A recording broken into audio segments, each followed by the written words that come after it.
कटोरी जी बनई से लोक काटा बन नाला से बनई गोटे फेयर यूटिलाइजेशन करने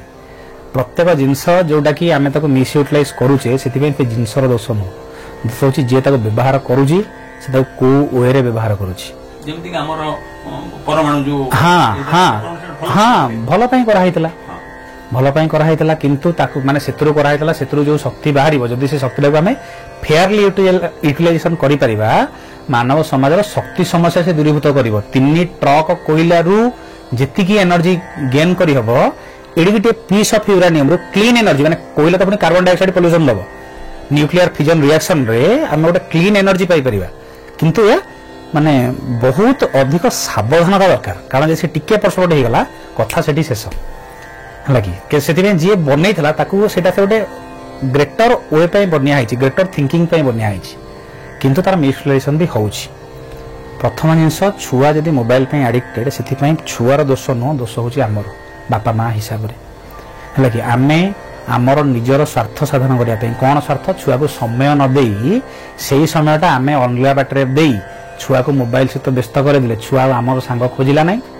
आ जदि आम सांग से वर्तमान खोजी ना मोबाइल से एडिक्टेड होकर रहीगला जो आम ताकू चाहिए से बाबू प्रिपेयर होकर से तुम सांग सी दब ना कारण आम ताकू जमती शिखेबा सी सेमती शिखिब जदि आम उपर सी डिपेंडेंट नुह ताले जब आम तापर डिपेंडेंट हवा सेटा भी से ग्रहण करिवो नाही इमोशन शिखि पारिबो नाही खाइला बेले बो काकरे काख न होई पड़िसा घर न बुली चतुर्दिक न बुली आकु ताकु न देखि जदि मोबाइल देखि खाइदला ताने से प्रकृत रे खाउनी से मोबाइल रे मन तार व्यस्त रही जाउची आमे ताकु जोटा खाउचे सेटा खाली गोटे मेकानिकल खोइबा छोरा इमोशन सेतरे रहू नाही हला जदि बर्तमान बापा माँ आम इमोशन टाकु काटी दबा छुआटू शुणा कष्ट लगुव कथा किंतु एटा प्रकृत अप्रिय सत्य आम निज स्वार्थ कौन निज स्वार्थ ना मोर एपटे कम अच्छी ए कमटी मुझे करदेवी से समय छुआ को मोबाइल धरदे ना छुआ तो खाऊनी छुआ खाऊ तो शिखे किए जमी आम ही शिखे देखो प्रथम दोष है आमर हाँ यूटिल तार बहुत बेनिफिट भी अच्छी माने सपोज मोरी कथा मुझे कहूँ मु पदार्थ विज्ञान जन अध्यापक है कि मुझे प्लस टू में मुझे जिन जान नी पिला पढ़ला बहुत डाउट आसला पचारे कहीं नी इंटरनेट मत साहय कर पिला पाठ पढ़ाई इंटरनेट साहय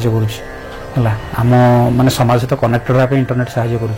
कर तार मिसयूटिलाइजेशन भी अच्छी लोक मिसयूटिलाइज कर इंटरनेट रे बम बोली लिखी मारद एतिटा वेबसाइट खोले गोटे बम केमी तैयारी हुए लोक यूज कर अप्लाई कर लोक मरुँच तेणु मैटर आम यूटिलाइजेशन केमी कर छुआ दूरे रहा यथेष भल छुआ कारण दूरे न रहा द्वारा एक छुआ मोबाइल तकिया तले मोबाइल देखिए शोपड़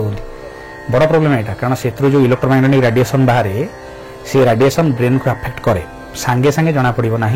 किंतु किछि दिन पर सेटा जना पड़ो जितेबाला छुआ बड़ हो ब्रेन रो थिंकिंग कैपेबिलिटी सेटा लूज करेबो समाज सहित मिसिबार कंडीशन सेटा लूज करेबो से माने सोशल हेबेनी समाज सहित परिवार सहित मिसिबेनी मु देखुची समस्त आसिकी बंधु बांधव कथा होथिबे छुआ तो मोबाइल धरी खेलुथबो बापा को बापा बोली चिन्हलानी माँ को माँ बोली चिन्हलानी दादा खुड़ी की चिन्हलानी साई पड़ोस को चिन्हलानी बंधु बांधव चिन्हलानी माने इमोशन यदि पिलार न रहिला जेतले आमे ताठु इमोशन खोजिबा आमको मिलिबो नाही सेतबेले काम थबा छुआ को बड़ करैली मनीष करैली पाठ पढ़ली मते छाड़ी के अमो जगह छु मु एठी कुटिया पड़ी के रहिछि सेटा हबो जेमिति हेले आ सेतबेले भी प्रिपेयर हेकि थिबा आमे सेटा हमर दोष निश्चित हमर ही दोष कारण शिखेला किए आम ही शिखेचे ना आम शिखेचे आगे इमोशन पिला रहे ना इमोशनटा बहुत बड़ जिनिस ना आक्टिविटा मेकानिकल हो जाए मेकानिकाली खाइब मेकानिकाली पानी पीब माने तार खेलटा मेकानिकल हो मेकानिकल अर्थ है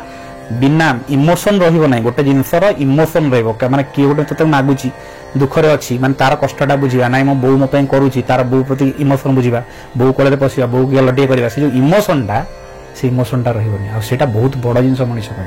इमोशन रही सब आक्सनटा मेकानिकल हो भावुना आम गोटे लोक सब करुच्ची से कहले भल पाइबा टी आमको नदेला छुआ सपोज सब कर सब जिन भल पाइबा ना भल लगे तो से भल पाइबाटा रही आम से दबा दरकार प्रथम से आम शिक्षा दरकार आम शिक्षा दब केमती आम तो प्रथम शिखा पैसाटा बड़ आ सी जो बुढ़ा हाँ सी भी पैसा बड़ हो ना सी पैसा खोज असुविधा तार दोष कौटी आम सी शिखला सीटा आम उपर अप्लाई कला ना मु बुढ़ा मोर दरकार कौटे आसो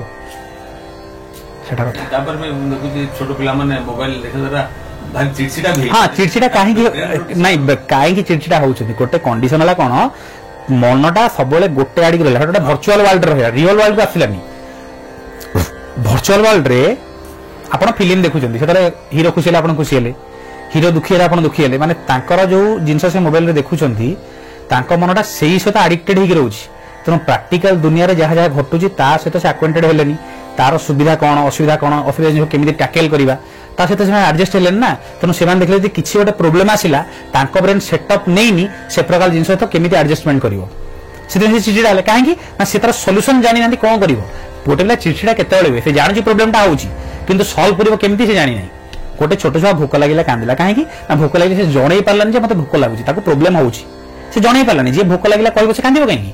ଚିଚିଡାଟା କଣ୍ଡିସନ ସେୟା। ଚିଚିଡା କଣ ନା ମନ ଜାଣୁଛି ମୋର ଗୋଟେ ଅସୁବିଧା ହଉଛି କିନ୍ତୁ ମୁଁ ଜାଣୁନି ସେ ଅସୁବିଧାକୁ ଟ୍ୟାକେଲ କେମିତି କରିବି, ସେତେବେଳେ ପିଲା ଚିଚିଡା ହୁଅନ୍ତି। ଆଉ ସେଥିପାଇଁ କଣ ନା ଯେତେବେଳେ ସେ ରିଅଲ ୱାର୍ଲଡ ସହିତ ନ ମିଶିଛନ୍ତି, ଆମ ସହିତ ତା ପ୍ରୋବ୍ଲେମଟାକୁ ସେୟାର କରିନାହାନ୍ତି, ସେ ଜାଣିପାରିବନି। ତେଣୁ ସେ ଭର୍ଚୁଆଲ ୱାର୍ଲଡ ରହିଲେ ପ୍ରୋବ୍ଲେମ ସେୟା ହେଇଯିବ, ଭର୍ଚୁଆଲ ହେଇକି ହିଁ ରହିବ, ସେଇ ଟାଇପର କଥା ହବ, ଏଇ କାର୍ଟୁନ ଭଳିଆ ଡେଇଁବ କିନ୍ତୁ ମଣିଷ ସହିତ ମିଶି ପାରିବନି, ଇଏ କରିପାରିବନି। କରାଯିବା କଣ, ଆମେ ତାକୁ ସମୟ ଦେବା ଦରକାର ଛୁଆଙ୍କୁ। ଯଦି ଆଡିକ୍ଟେଡ ହେଇଛି ଦିନକରେ ଛାଡିବନି,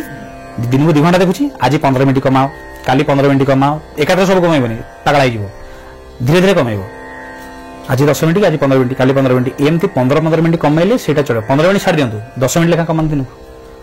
ଏବଂ ତାକୁ ଟାଇମ ଦିଅନ୍ତୁ। ମାନେ ସିଏ କଣ ଚାହୁଁଛି ସେଟା ଆମେ ତା ସହିତ ମିଶିବା ଦରକାର, ଯୋଉଟା ସେ ସେଥିରୁ ମନ ଖୁସି ପାଉଥିଲା ଆମ ପାଖରୁ ପାଇବା ଦରକାର, ହେଲେ ତାର ଇମୋସନ ଆମ ସହିତ ବଣ୍ଡେଜଟା ଷ୍ଟ୍ରଙ୍ଗ ହବ।